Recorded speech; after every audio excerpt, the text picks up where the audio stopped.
baktığım zaman en güzel manzara karşımda. Sesini duysam bir kere,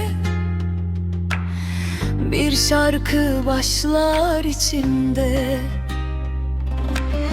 Yanımda olmasan bile hayalin düşer geceme. Bir tek gülüşün yeter, bahar gelir yüreğime. Sen diyorum sevdiğim, iyi ki sen, iyi ki sen. Bu kalbin en güzel yerinde hep sen varsın, yalnız sen. Seni sevmek bir rüya gibi, hiç uyanmak istemem. Bir ömür sorarlarsa bana, yine seni seçerim ben.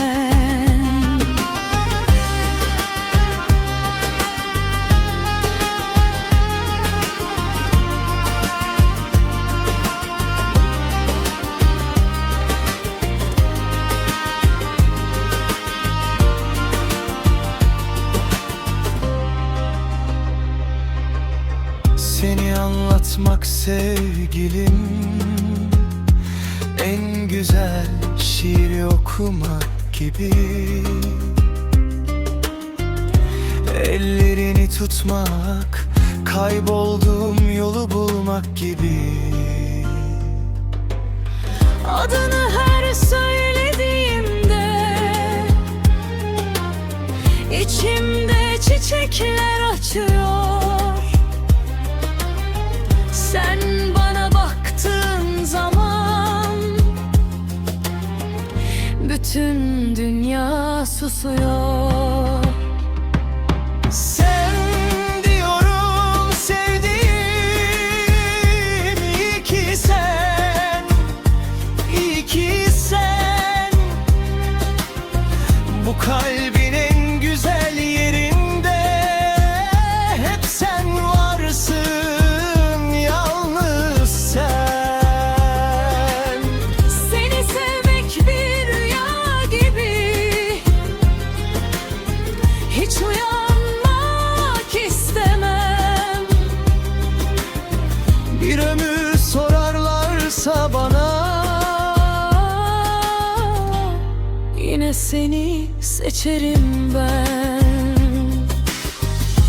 bir gün saçlarımıza kar yağsa, Yıllar geçse de üstümüzden, elimi bırakma sevgilim, ben yine seni severim. sen diyorum sevdiğim, iyi ki sen, iyi ki sen. Dünyanın bütün güzellikleri bir yana sen.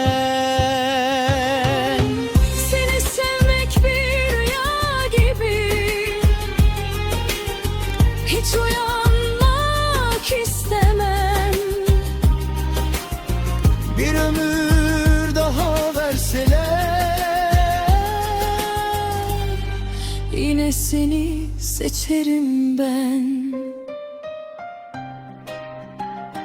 İyi ki sen, iyi ki biz, iyi ki sevdim seni.